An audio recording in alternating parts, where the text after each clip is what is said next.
It's my great pleasure to introduce the next speaker, who I've known for approximately 5 years. And in that 5 years, I've gotten to meet him a number of times. And one of the things that I really appreciate about Alex Collier is his courage. It takes a lot of courage to come out and speak a truth that people aren't ready for. And to tell people that you've had face-to-face meetings with extraterrestrials, human-looking extraterrestrials, who have given you these incredible insights and information is not an easy thing in a very skeptical world, and you pay a very heavy price, and it takes a lot of courage to do that. And Alex has been doing this since 1990. For well over a decade, he paid a very heavy price for doing that, and he continues to do so. He had to go basically quiet for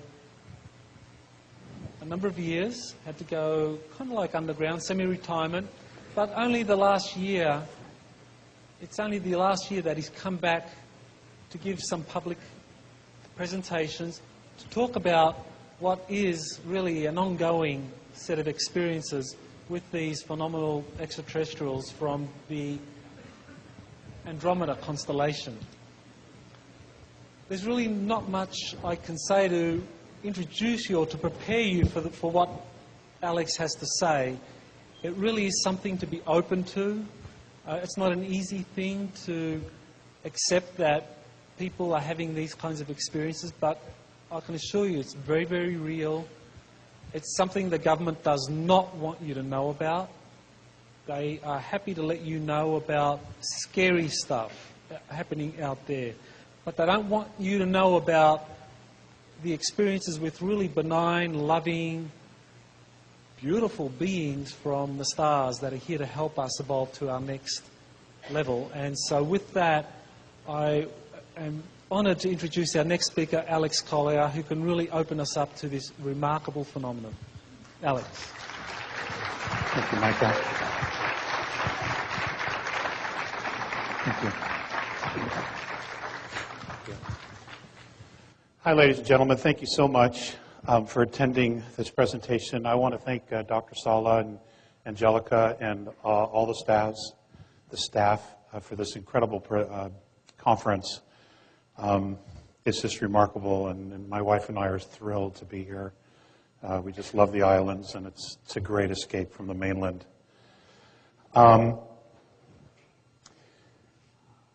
What I don't want to do today is go into a lot of background. There is more than enough information out there. I know if you just type in my name, some things will come up, okay, both pro and con. And I would just encourage you to research it and make up your own mind. What I want to do, though, is I want to just get right into it. I'm traditionally a very slow starter in a talk, and I want to avoid that. The bulk of the talk will be about mentorship. I want to spend about 15, 20 minutes just kind of bringing you up to speed with things that are going on in the world. Obviously, I'm going to assume you're all paying attention to what's going on. The world politically is changing dramatically. We are moving towards a fascist world government. Individual liberties and rights are disappearing all the time. In fact, here in the United States, the only reason we have a Bill of Rights is because of the Second Amendment, because they haven't figured out how to get the guns. The Constitution is essentially gone. They're doing whatever they want, whenever they want, regardless of the boundaries and the chains that the Constitution limited them to.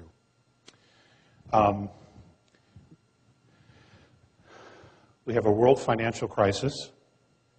All of these things are done as a matter of control.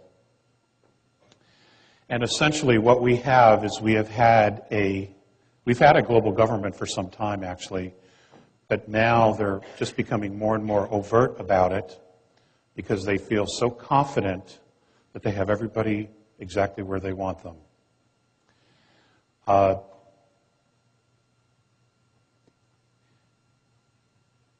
the next couple of years are just going to be absolutely amazing.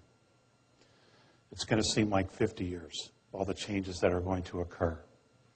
In the end, however, we will look back at it and say, my God, what a blessing.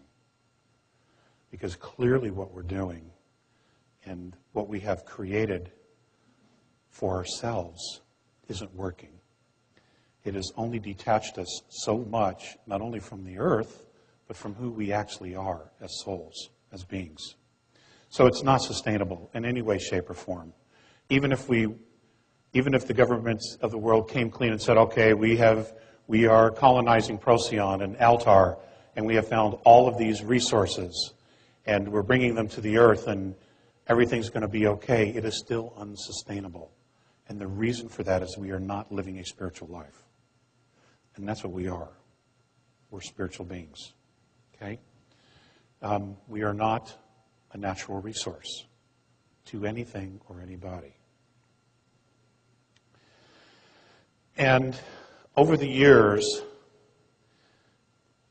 being with Morine and Phaseus of the constellation of Andromeda and others, what's been very difficult for me, the learning curve for me was being able to shift my perspective to how they view us. And that's been a real challenge because, this reality is so real. It is so solid. And having been born and raised a Catholic and come from a very large family, gone through the dogma, the indoctrination, that many of us have gone through as kids, it's been pretty tough to just push it away and just take that huge leap of faith that, okay, this is all wrong, or it isn't sustainable, it isn't right. I'll just take that leap, that risk, and just kind of move away from it, pretend it isn't there, and try something different. There have been enormous challenges. And I know I'm speaking to the choir. I know that this is a very evolved group, and I know that you have all gone through that. Vision quests, tremendous losses in our lives, all of these things challenge us.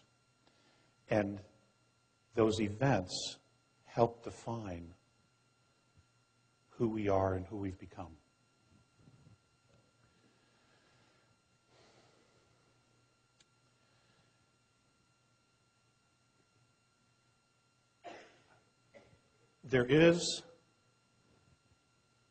Earth is complicated. There is a darkness that is here, that is present on Earth, and under the Earth, and around the Earth. Okay? I don't want you to think that it doesn't exist. Earth is a great example of duality. And it's taken me a very long time to get to this place where I'm actually very grateful at this point for that duality, for that darkness, for learning about that darkness. Because I have spent a lot of energy challenging it, butting up against it, saying, how dare you, fighting it, talking about it, etc. Now, it does exist. It is real. And it is partially us, and then there's an element of it that is not us. It is not human. Okay? It's dimensional, spiritual, whatever you want to call it. But what it's done is that it's helped me realize what it is I don't want. So, once you've come to that place of realizing what you don't want in your life, you can actually begin the work of building what you do want. Because intention is everything. Okay? And you have to have intent in order to create anything, even ourselves. There had to be the initial intention to want to experience, to want to create physicality, to want to leave eternity to come down and begin this journey of physicality. Whether it's here on Earth, whether it's in Andromeda, the Pleiades, Orion, it doesn't matter. They're all doing the same journey. We're just at different levels. That's all. And I can tell you that the Andromedans, which are fifth density beings, they wouldn't want to walk third density. I've given them plenty of opportunities to trade places with me. No, they weren't interested at all. Okay? Not interested at all. In fact, one of the things that the first time I kind of put it out there was Morine and Phaseus looked at each other, and Morine said to Phaseus telepathically, because they're telepathic, how would we ever use money? Because they don't use money. They don't have a monetary system. It's completely, they just don't go there. Okay? So they didn't understand it. And if you've looked at some of the research, I did a presentation on money for them. Morine had asked me to do that.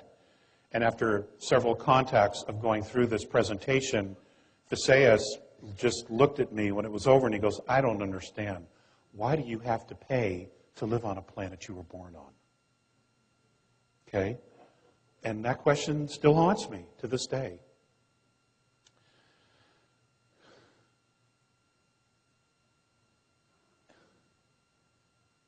The changes that are coming are going to be nothing short of profound. Now, I know there's a lot of talk about 2012. I don't know the exact dates. I don't think anybody does, because we are still creating our future. We're creating it every day, every moment, individually and collectively. But there are some remarkable things that are coming out, not only in science, medicine, where quantum physics, and there are many wonderful speakers here at this show who are talking about that, and there are many other people out there in the world talking about these things, where they're literally proving that there is so much more to us than we've ever imagined. For a lot of you, it's like, duh, we already knew that. We've been beating that horse for years, trying to get people to come into that place, to finally get it. Okay? Well, miraculously, people are starting to get it. At least they're asking the questions, which is huge. Okay? They're open to the idea of, well, maybe there is more to this. The biggest leap that the extraterrestrial races are excited about is the idea of us being open to extraterrestrial life, number one, and number two, to the idea of letting go of our dogmas. Because if we cannot let go of the dogma, we cannot embrace other possibilities. Because what we're going to find out is that many of the dogmas that we have held as cherished truths were false all along. And we have been building civilization on lies. And that's why none of it has held up. There's also a program that a gentleman by the name of Cliff High has created called Half Past Human, WebBots.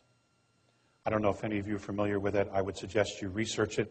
It's fascinating. And, cliff notes of it, essentially what it is he has created spiders and he puts in looking for verbiage and words, and he's been able to essentially tap into the entire global internet of language. And what he's tapped into, I believe, is the subconscious of humanity, which is fascinating. It's dire, it's grim, but if you realize the conditioning we've had for Armageddon, to believe that Armageddon had to occur, that there had to be an end of the world, that there had to be a final judgment of everything we've done, then it only makes perfect sense that this would be the steps that we would take to get to that place, to prove ourselves right. The truth is, we don't have to create any of that. Okay? It's an opportunity for us to take a look at these possible scenarios and say, you know what? I don't want that. I'm done with that. Okay? I'm choosing this, and then we can start to build and create something different. And that's literally where we are as a society, as a humanity. Okay? In service to each other, we will remain free. And it's about freedom. All of this is about freedom. Free will and freedom. True liberty. Earth was never meant to be a slave planet. You were never meant to be slaves. And you should absolutely resist going there, because it is not who and what we are. I can't say it any simpler than that. Now, it doesn't mean that you just turn the other cheek, and it doesn't mean that you don't stand up for yourself. You have to. To do nothing, to say nothing, you're condoning the actions of others. That doesn't mean you have to march, but what you should do is make the choice. Send your intention out every day, every moment that something comes your way that you're not happy about. Send an intention to change that situation. It will create a sphere of energy, of conscious energy, which is happening already around the world. I know this is somewhat of a review here, but I will tie this into where we're going with the presentation. What's fascinating also is that I move in a lot of different circles. I have been in aerospace for a great deal of time. I have worked with the military on many different levels, in lasers and network security, things like that. What's fascinating is that these guys are actually starting to get it. They really are. And there are quite a few issues within the ranks where they realize that the path we're going can only lead into the destruction of the country and to world war. And they don't want to go there. And there's a lot of pushback. A lot of pushback. They're beginning to pull back the other way. The veterans who have already been through this nonsense, they already know. And they're digging in, and they're getting ready to say no. So this is all very positive. It may not look like it because there's a lot of friction, but it is positive because what we're doing is we're standing up and saying, you know what? Enough is enough. And that is the first step. It really is the first step.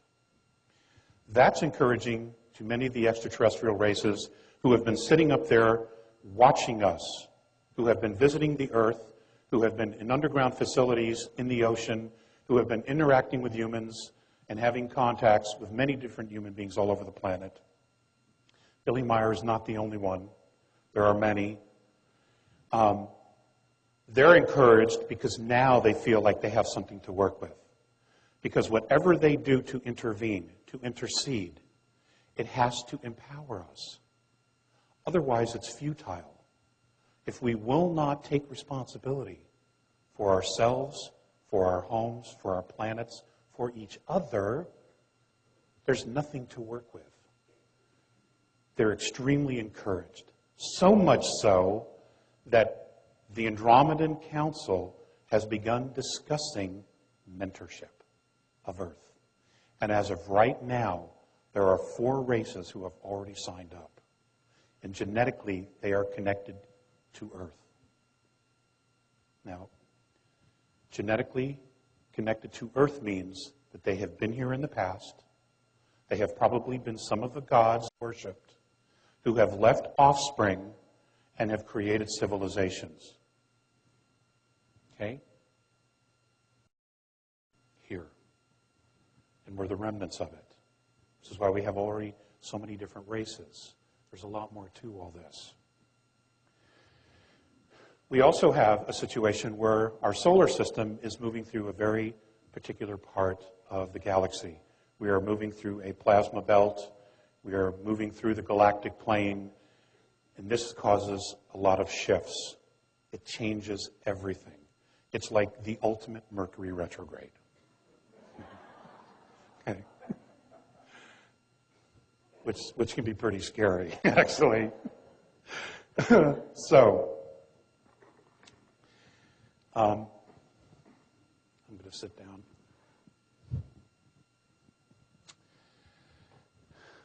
Here's the deal. Here's the deal.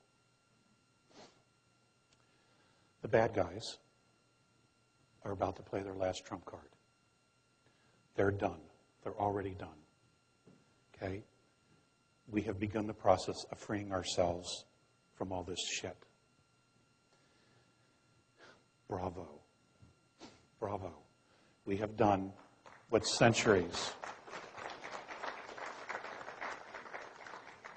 we are about to do, what centuries of human beings have not been able to do. And that is get the big picture and realize that we are all one. That no matter how much we disagree, you're my brother, you're my sister, and there's nothing I can do to change that. We have to figure out how to live together, and in reality, we can live together. We can. It's ridiculous to think we can't. In fact, we have to really work hard at not learning to live together. Okay? War is the enemy. It is not the solution. It has become the enemy. We have technology that we simply cannot control, and we have technology that we don't even know about. Free energy, you've heard Mr. Allen's talk last night, for those of you who are here. There are many others talking about free energy. We have it. In fact, cold fusion has been nailed. It does exist. A program working under DARPA has solved it, and literally for under $2 million, they can build a system that can power a city of 50,000 people indefinitely. It's a done deal, but they're sitting on it. They're sitting on propulsion systems that could take us to the stars. They're sitting on magneto drives that we could put in automobiles that can run forever. Electric cars. They're sitting on this. Even though you paid for it, we built the technology, okay? We don't own it. Private corporations do. But that's okay. That's okay. Because in the end, they won't be here, okay?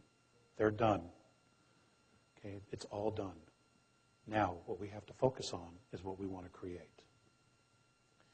Mentorship is not where we are saved, we are rescued. They're going to come down and police our streets. That is not what this is about. Okay? In their opinion, the idea of mentorship is to show you the possibilities.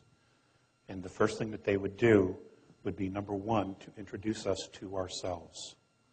Give us some real, genuine history, and probably show us on the planet where that history is, so we can then again dig it up and prove it to ourselves. This is who we are. This is where we come from. This is what really happened. Okay? And this is where all the programs of war and hate and greed have come from. Okay?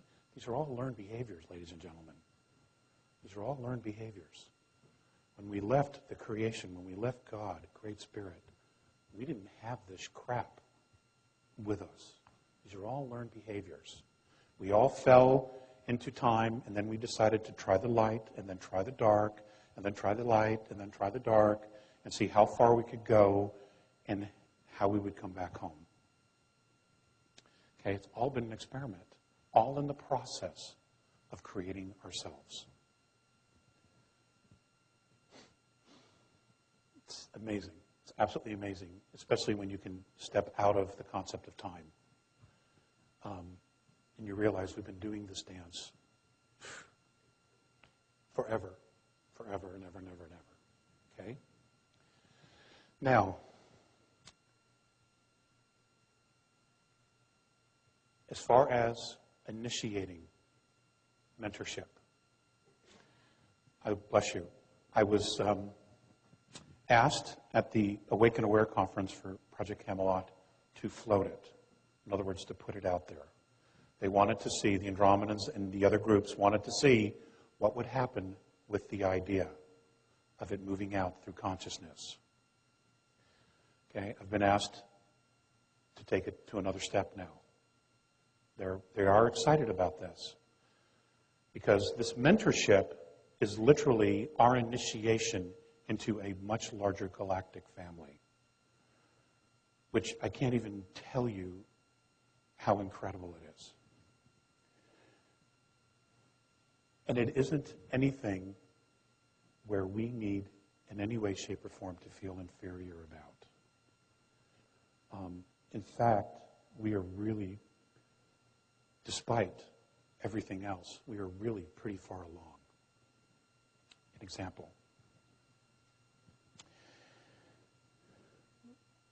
In mentoring, one of the things that the group will do is they will discuss spirituality. Now, in discussing this, I have been told that there will be at least 4 or more perspectives on spirituality that will be presented to us, not just one. They all have things in common, but different civilizations have different ways of expressing themselves. And there isn't just one way to express yourself. This is a very touchy subject, which is why I'm bringing it up first, regarding spirituality. Okay, these are not religions. These are not dogmas. These are things that you will be able to test yourself, prove to yourself about yourself. Okay? It'll be about the science of the soul. Hard physical proof that you do exist as a soul. So there's no more question. You know you live beyond. You know that you retain consciousness. You know that you have cellular memory. And the reason you have cellular memory in your bodies is because of your soul.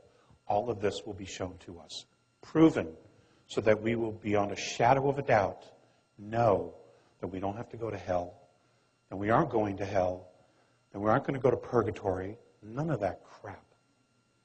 It's bunk. It's all bunk. Okay? We can let go of that dogma. That's done. Okay? There is karma, but we set that up for ourselves. Those are all lessons. But you can balance those things. And we'll cover that a little bit. Technology.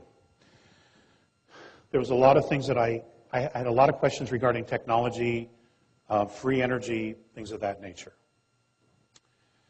According to Mornay, we pretty much have most of what we already need. It's just been suppressed in the technology sphere. In fact, we have technology now that we're using every day that we could improve dramatically to make it last forever.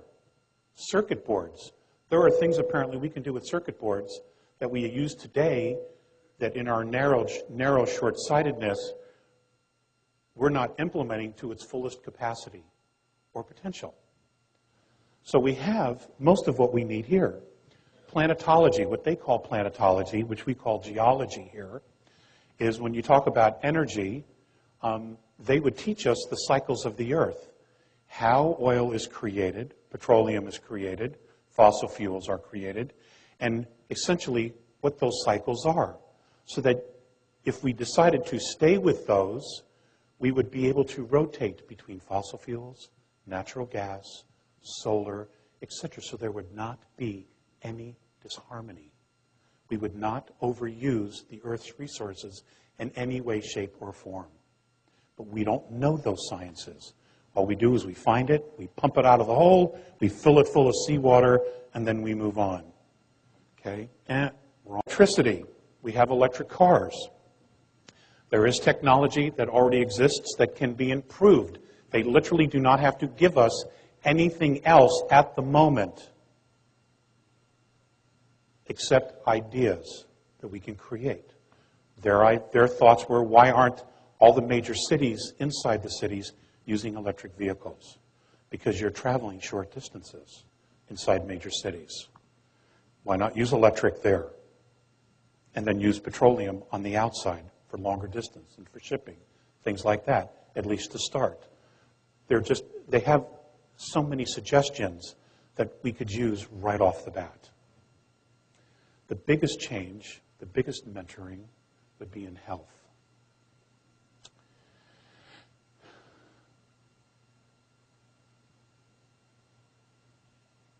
They have a camera, a holographic camera. And it was interesting, Mr. Mellon Thomas made reference to this last night in his talk. They have this camera, and I've talked about this in the past, where they take a picture of you, and it's a holographic camera. It's you from inception to now, physical. They can take this slide out, this holographic slide, and they can look at your body in sequences, and they can pull areas where your body was the strongest, whether it be liver, kidneys, bone structure, nervous system, brain waves. It could be anything. And what they do is wherever your body was the strongest, they will pull that slide out. They will put it back in the camera, and they will reinvigorate, re-heal your body with your own imprint. And apparently, we have the ability to create such a thing. All the components are spread out. They're not pulled together yet. But we can do that. Okay? And we're talking about healing without surgeries. That's not to say that there won't be times where there may not be an immediate surgery. I don't know that. Politics. The mentoringship of politics.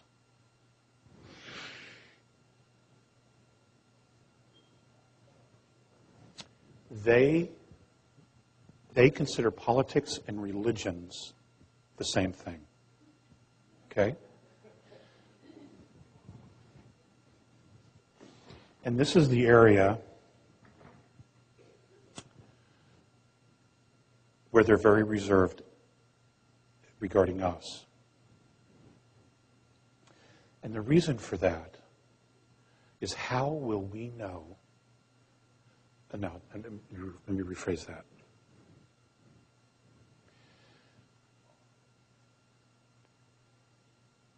Can we, will we, let go of traditions and dogma to embrace something we don't know? I'll give you an example.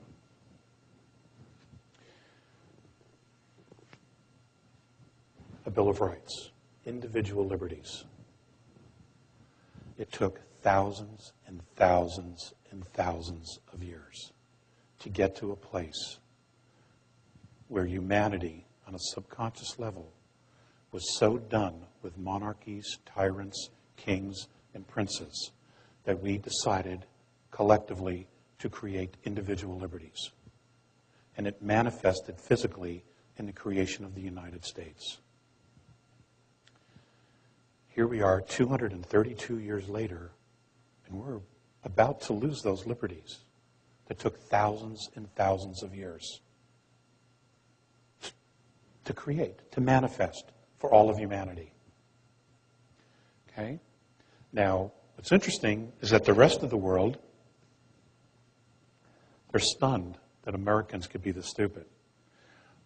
In fact, in traveling in Europe, I had the occasion to see some Swiss students get arrested. And one of the things that they said to the cops were, you got to read me my Miranda rights.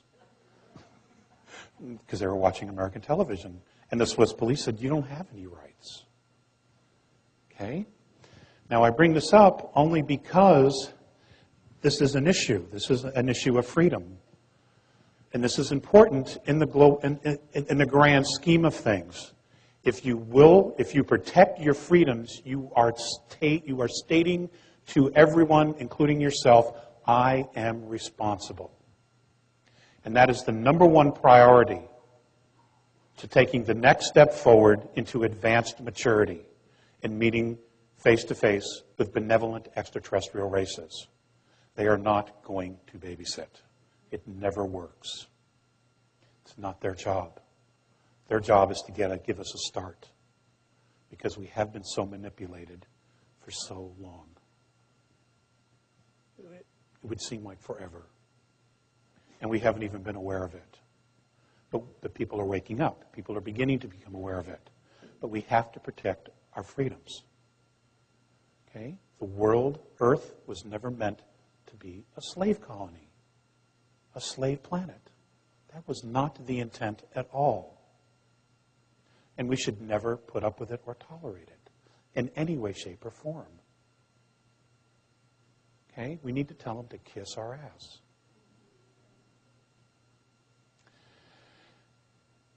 So that's the big concern. Will we make that leap? Will we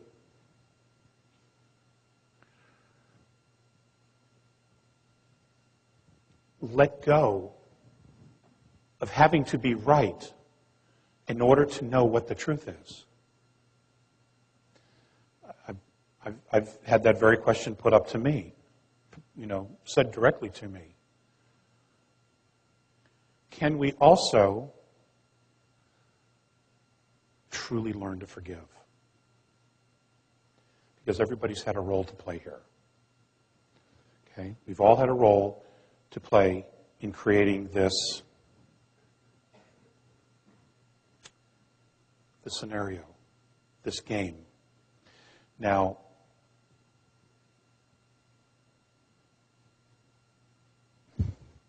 this whole thing about advanced maturity, this whole thing about extraterrestrial life, this whole thing about a resurgence of spirituality, this whole thing about relearning Mother Earth and living in harmony, and finally, giving the indigenous cultures their due and their acknowledgement because they were right all along. Okay? We were wrong. Civilized, industrial civilizations, they're not in balance. It's not to say they can't be, but what we've created is completely out of balance and has pushed the earth to her limit. So we have to give them their due.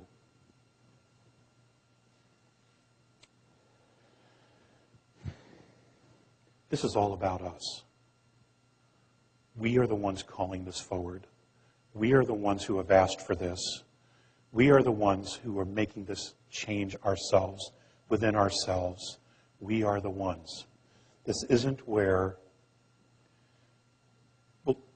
nobody else is responsible for this but us.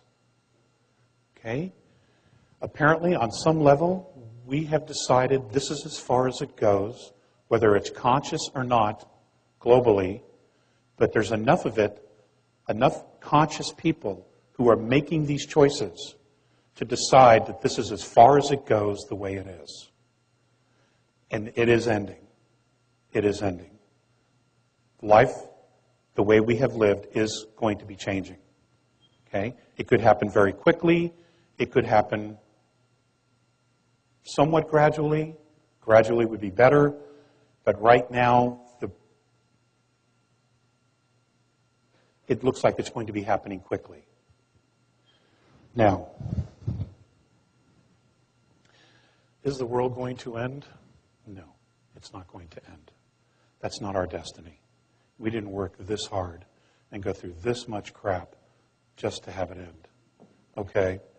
No, that's not how it's going to go. But there is going to be change. And it's going to be physical as far as our bodies. It's going to be physical as far as the earth. And I think psychically, that's going to be the biggest challenge for everyone. Because we have lived a predominantly material life, only to find out that all the energy we put into investing in creating a material life has done nothing to fill us. And people are going to have their own dark nights of the soul when they come to that place and they look at themselves and they just say, oh, shit, it was all for nothing. Okay? And I know lots of people who are going through that right now, especially men. They did all the right things, said all the right things, worked all the right jobs, dedicated themselves, gave themselves away, all to find themselves completely empty. And they're having to look at that. And they're having to realize everything that they had been taught, much of it, wasn't what it's about at all. It's not what it's about. It's going to bug the men the most. Ladies, you're already so intuitive. You're just, I know, I told you so. Yeah, I already hear it. I told you so. Okay. So I said it for you. Okay? But the guys are going to have to reach down deep inside of ourselves, and we're going to have to look for that intuitive peace. We're going to have to learn to trust that intuition and not just our ability to mentally strategize everything that's going to happen in the world. Well, if this happens, I can do that. If that happens, I can do this. If these two things happen, well, I can do that. But then there's this, so I need to compensate for that. I mean, we make ourselves crazy doing this, okay? Because we haven't really learned to get to that place inside where we just learn to trust the flow. Because we've not embraced the flow in a very long time. Now, I don't necessarily mean the gentleman in the group here, okay? But I am talking about the outside world. There are a lot of people really struggling because they've done all the right things and they cannot understand why it doesn't work, okay? And they're blaming God, they're blaming their relationships, they're blaming everything, the government. And it isn't any of that. It's just that we've been on the wrong path and we've been building the wrong kind of life. And now we have an opportunity to do something different. But, well, it's not a but. But what we need to do, though, is we need to focus on what is it that we want to create. What does a planet of peace look like? What does a planet without war look like? Do we still want to have a planet that has a monetary system? Do we want a planet where there are no pharmaceutical companies? We just use natural ways of healing. Color, light, and sound. You know, these are not overnight transitions, but it's a preparation. And those of us who have gotten it and have been talking about it for 20, 30, 40, 50 years, you're now finding yourselves coming to a clearing, and there are going to be people waiting for you saying, how did you know? Can you teach me everything? I need to know now everything because our survival instinct is so strong. And we realize that the system we have isn't working. It's coming apart. And we're blessed that it hasn't happened all at once, that we can take this gradually. But it is happening. Okay? The blinds are being lifted.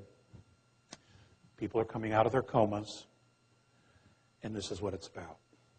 And it's happening in all walks of life.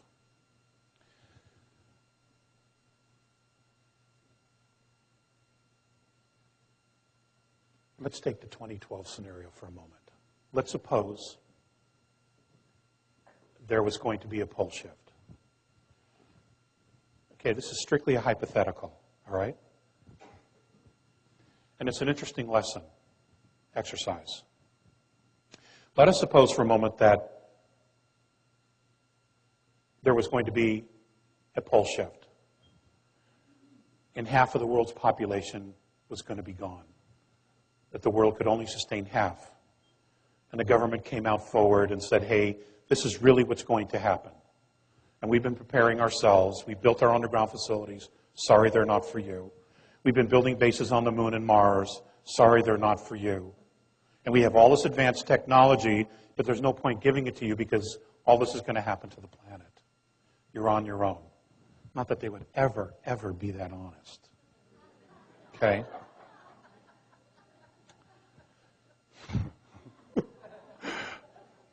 Okay? Well, let's just suppose. So let's suppose you now knew for a fact that we had a year and a half to 2 years. No one knew who was going to make it. You didn't know where the safe places were. What would you do different with your life?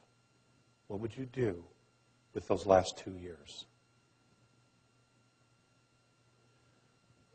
Would you start selling real estate? Right? Would you become an artist? Would you allow yourself to fall in love again?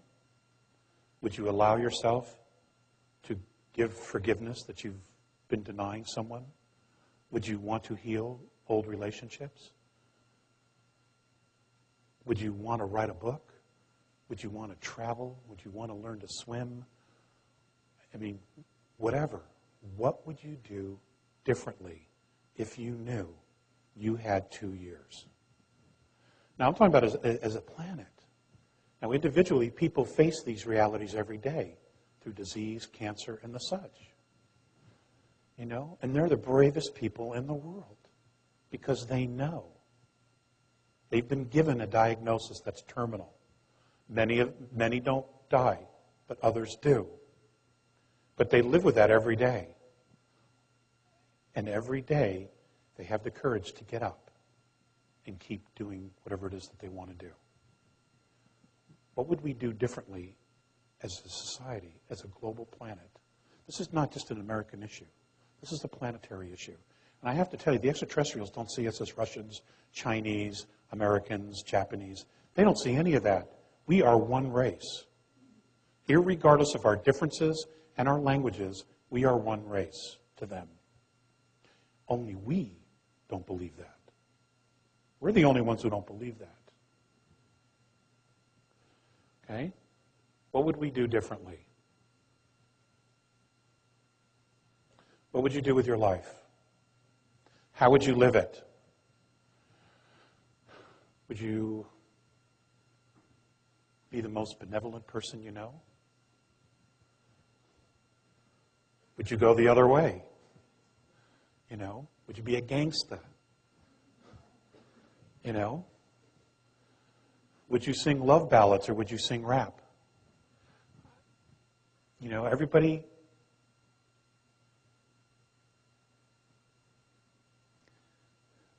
The reason I ask this is that the future isn't set. Now there's talk, I heard something recently about a star going nova. That's about 3,200 light years from us. Don't worry about that. There's more than enough help here that that's not how it's going to go for us. Okay? That's not going to happen. I mean, it may go nova, but technology exists, and there are plenty of resources in our particular solar system right now to ensure that that's not how we're going to end. Okay? Because there are a lot of people very, very curious about us. Now, the reason I say that is that we are a planet that has 22 very specific genetic markers. Okay? We are a collection, a collage, a compendium of many different extraterrestrial races living together. This is not common out there. Okay? Especially in third density in a very complex ecosystem like we have. Okay? It's not, there aren't that many. And they're here to watch us because we are, as a civilization, at a place where many of them have been before. And that is that we are spiritually evolving. At the same time, we have created technology that we barely know how to contain and use. The technology was created in a space of fear. Those using it, holding it, maintaining it, controlling it, are in a space of fear. Humanity, however, is at a space where it's beginning to step out of that reality to create something new.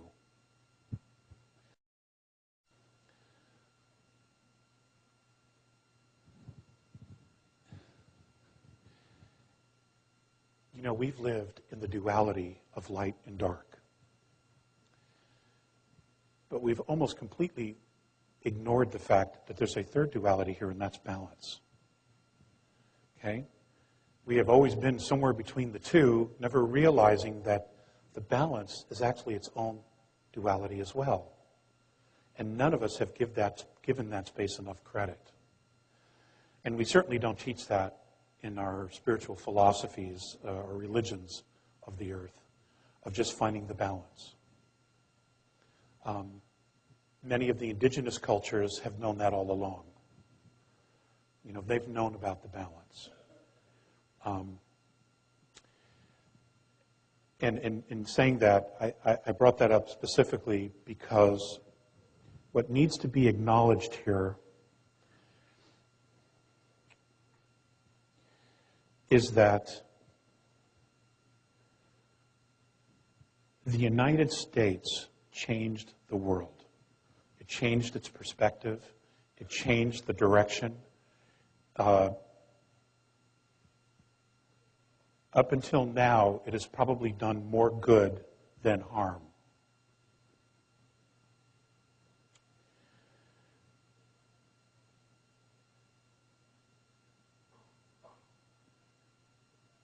But the consciousness of America has radically changed.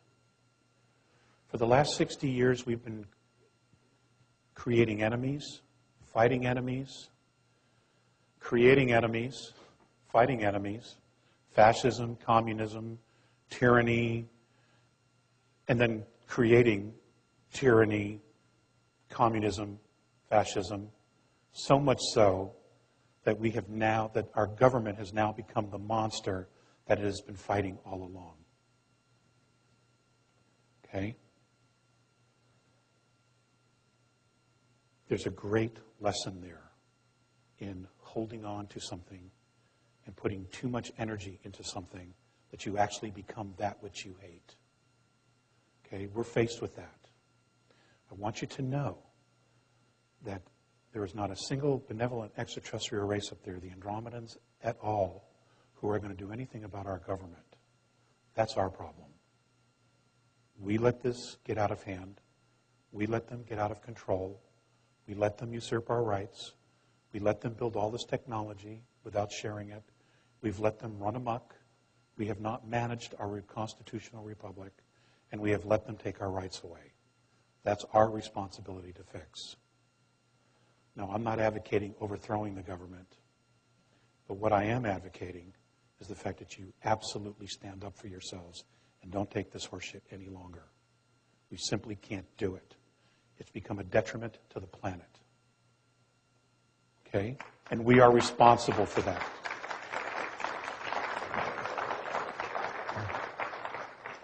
Now, having said that, and this is an unintentional plug for Dr. Sala's book, okay? But I was going to talk about this anyway. In the late 50s, the United States government signed a treaty with an extraterrestrial race who they believed to be benevolent. And agreements were reached, and there were terms to that treaty. And shortly after that treaty was signed and agreed upon, the extraterrestrials broke the treaty, because technologically they were far more advanced than we believed they were. Okay, so the government was tricked into it. However, we called that upon ourselves. We brought that experience to us because of our treatment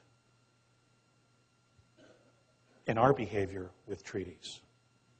Just ask the Native Americans. We signed 263 treaties with the Native Americans, and we broke 263. And it goes on and on and on. So if you need proof of karma, there's one for you. Okay? We drew that to us because we haven't walked our talk. We talk about it. We sing about it at sporting events. You know, we beat our chests, but we haven't walked it at all. Okay? It's in our face, ladies and gentlemen. It's in our face. And once again, America is at the forefront of this. Okay? This economic crisis, in the end, will be a godsend, because what will happen is the ridiculous laws and restrictions and regulations we have put on ourselves will all fall away because there'll be nobody to support them. That's number one. Number two, what makes us great is that we think out of the box. We create something out of nothing. We create solutions to impossible problems. That's what's made us great. Okay? We need to re-embrace that spirit, that wild spirit that freed the world, that changed the world. It doesn't mean that we cannot share that spirit with other nations, because other nations are getting there. Hell, Russia's just as free as we were 25 years ago now. They're changed so dramatically. They realize that what they were doing no longer works. Okay, there's a lesson there. Putin was very specific. Don't go to communism. It doesn't work. Okay? But this is not about politics. This is about control. This is about control. And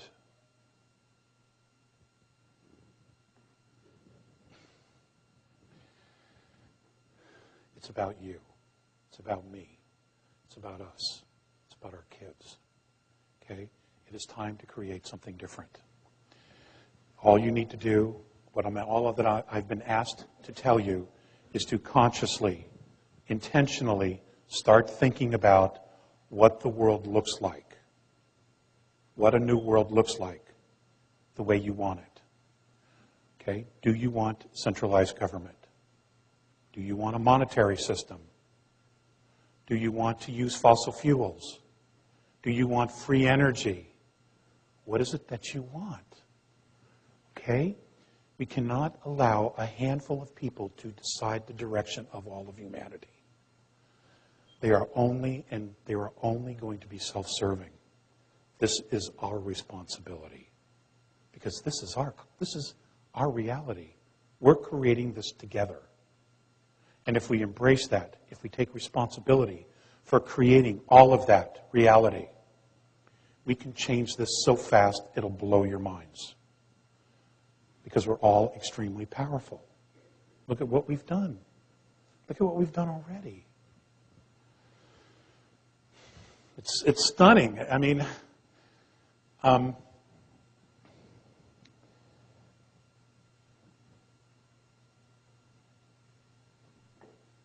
experience that I had when I go on board, they're fifth density beings.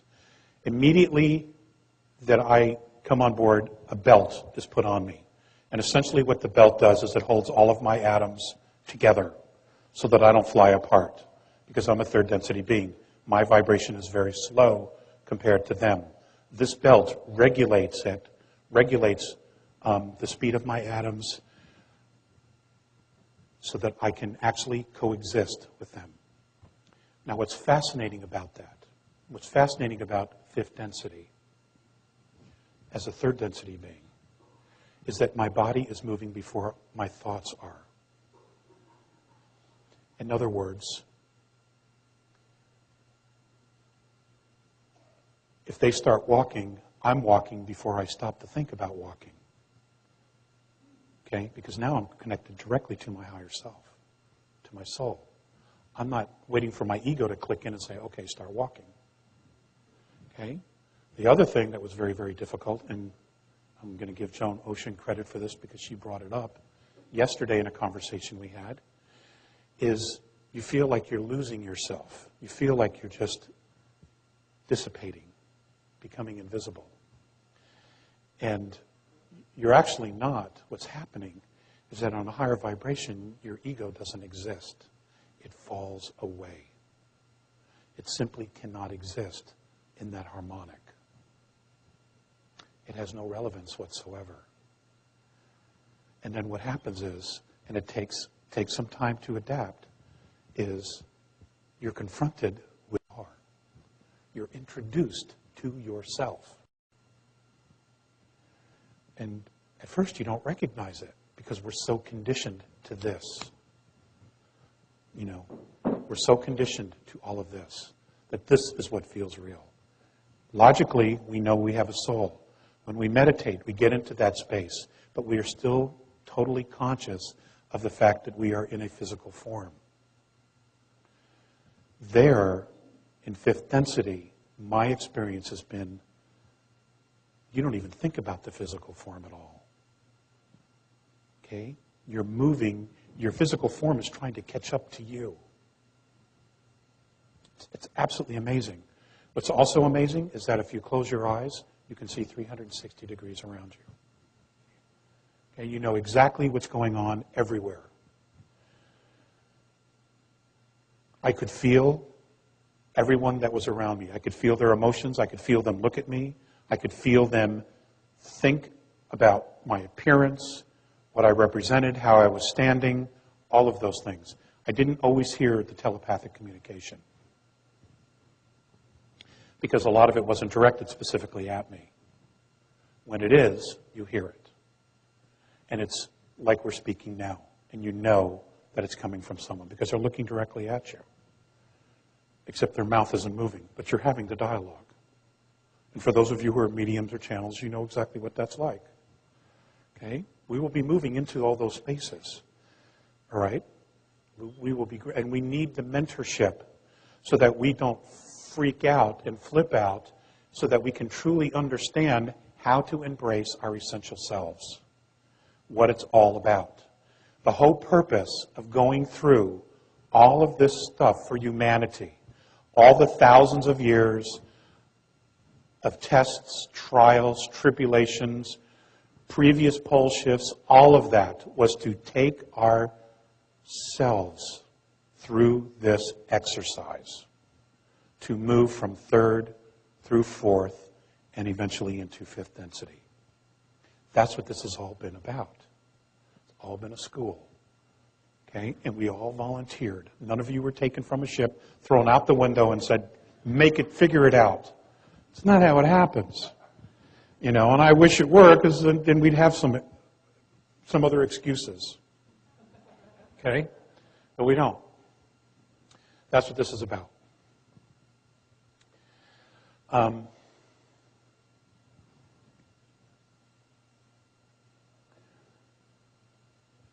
More and more people, probably many of you in this room, are going to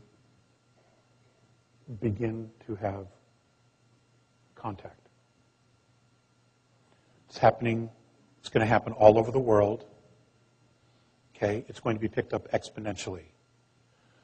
Many of the races who have been here studying us, and I would suggest that you research the work of Colonel Wendell Stevens, because he's the foremost authority on contactees around the world. His books are available. There have been many, many races here studying us. They know us better than we know ourselves. And many of them are stepping forward and are going to be stepping forward to say, okay, we are going to participate in this process to help move us along because they understand us. They've been here around us, amongst us. They've observed us. They know the challenges we have. Okay, many of those specific races have been in exactly the same place as we are now. And they knew how to get through the hurdles, and they knew how to get through the traps, or to avoid the traps that apparently we may be stumbling into here. Okay?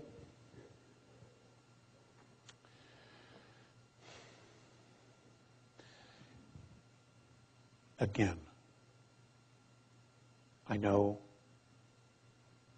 many of you in this room, if not all of you, have devoted an amazing amount of time into developing yourselves, into finding your balance, to finding your strength, to finding out who you are, what you are, and to find out exactly where you are so that you know where you stand.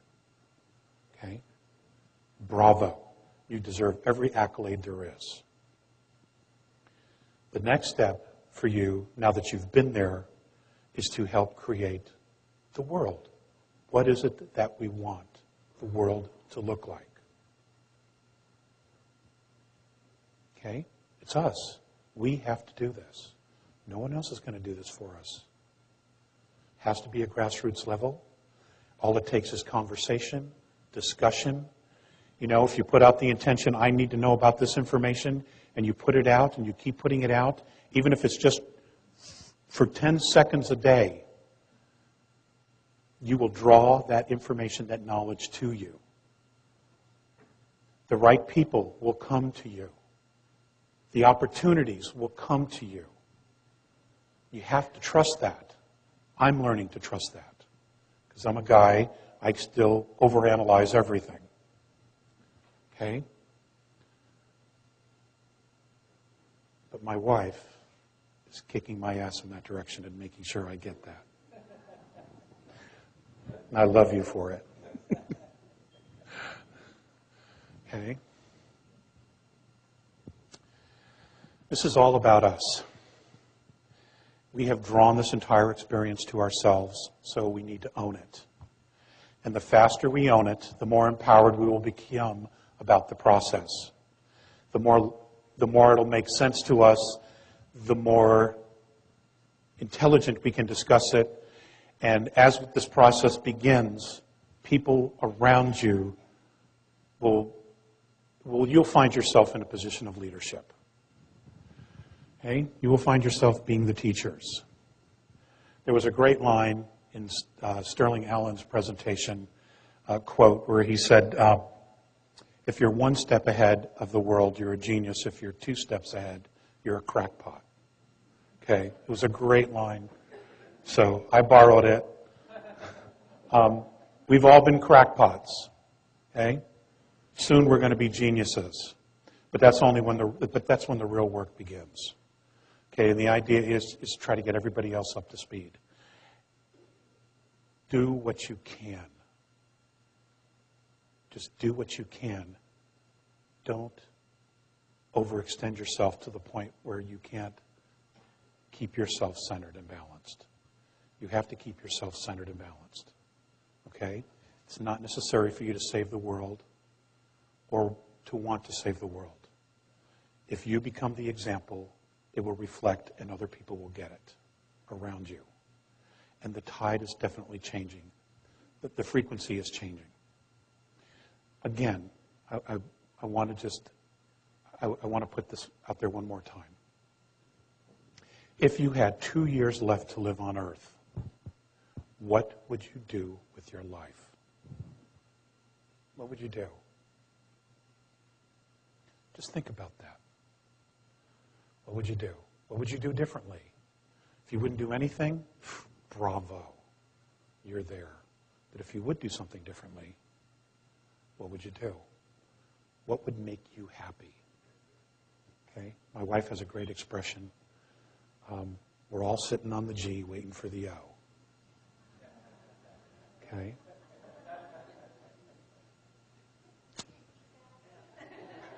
Okay? My wife, Audra, has a great saying, and it's we're all sitting on the G waiting for the O.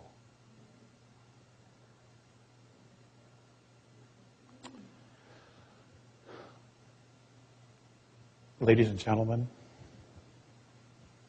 you are my brothers and my sisters. I love you. I am honored by you. I want you to know that I have done the very best I could to represent us. I've had my stuff to deal with as well. I have my own challenges to deal with as well. Okay? But ultimately, in the end, I have absolute faith in us. The world is not going to end, but it is going to change, and it has to. And it's going to change for the better, but we need to be the driving force of that change. Humanity has to be the driving force of that change, not government. Okay? Do not ever, ever surrender your freedoms or liberties to government. It's too self-serving, and it doesn't create anything but laws that restrict our freedoms. You know, you can't possibly need any examples of that. Okay? We have what, 10 minutes? 8 minutes, 5 minutes? Do we want to do some questions? Is that a yes? Okay. Okay.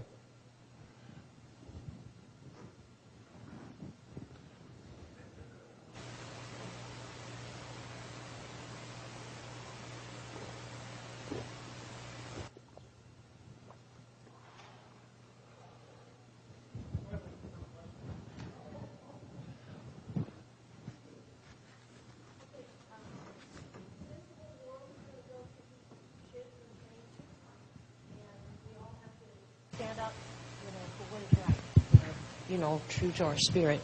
I'm curious about what's going on, and what did they say about what's going on with the Middle East? I'm sorry, what? The Middle East. Same thing that's always gone on in the Middle East. They're watching it. It's all a play. It's all a drama. Okay? It's all about control. It's all about creating war. It's all about distracting us and creating a space of fear. That's what it's about. Because if we're all in a space of fear, we are not creating in a space of love. When we're in fear, we basically imprison ourselves. We put ourselves in a box. When we're not in fear, we are free to create. In fear, they're in control. In love, we're in control. That's all it is. It's the same drama that's been playing itself out for 4,000 years. It's the same thing.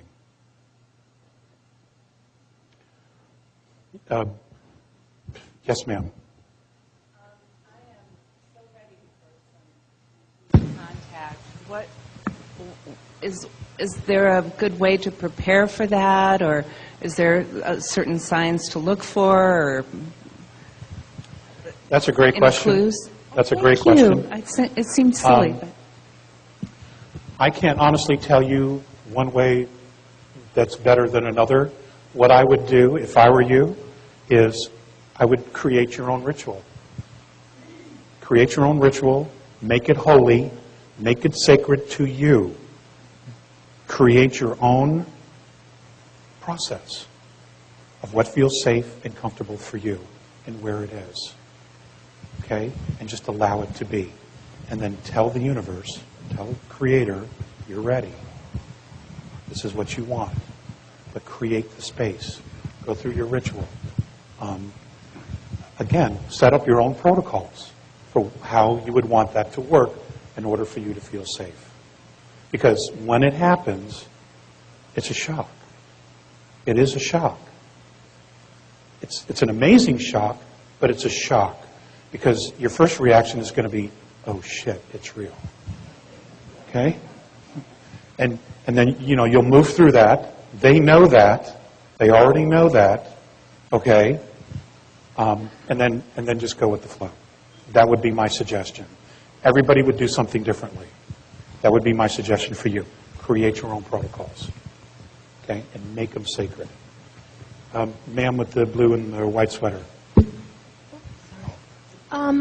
If you've felt like you've had quite a bit of different type of visitation over your lifetime, I've never really looked into it or reported it anywhere, and particularly like with one child in a bassinet when I woke up and they came in through the windows and I couldn't move, and wondering where or who would be the best place to go to find out what's going on with this, and are we supposed to use it somehow? I'm just looking for the resources to follow through. Gosh, I don't know anyone specifically that I would feel comfortable recommending you to. It sounds like it's there, but you don't have total recall of it, but it's there.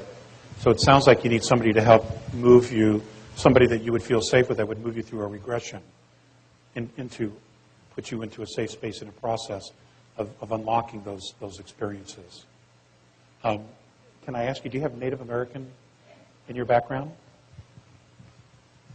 No, I've always felt closely attuned to them. I'm Native Alaskan, but I'm Irish and Italian in my lineage. Okay. But it's not so much that I don't remember, I do. It's wondering how to expand the knowledge of whatever is going on that we're maybe supposed to get. That's all. I don't have an answer. Okay, thanks. Sorry. Ted, just pick. Thank you so much. I really think that it's time to act now, to get together into small groups, informally or formally, and go down those 5 points that you made and, just codify what we want, visualize it. It's called a mock-up. I don't have a question. Okay. I just wanted to say something, and You go for it, girl. okay. So this is another step in taking our power, is to gather in groups and to agree on a positive mock-up of what we want the world to be, what it will look like, be very specific about it, and the information will happen telepathically with the visitors, and we might even come upon some ideas ourselves without worrying about visitations. Thank you. You're welcome. She brings up a good point about reclaiming your power. Ladies and gentlemen, you exist because you wanted to. Your physicality exists because you wanted it to. The planet exists because you wanted it to. The race exists because you wanted it to. Your reality exists because you wanted it to. The government exists because you created it. Liberty exists, freedom exists because you created it. You have the power all along. You can't really even give it away because you are it. You are it. You can not use it. You can exercise your free will and not use it, but you always have it. Always. No one can ever take that away from you. Washte. Thank you very much.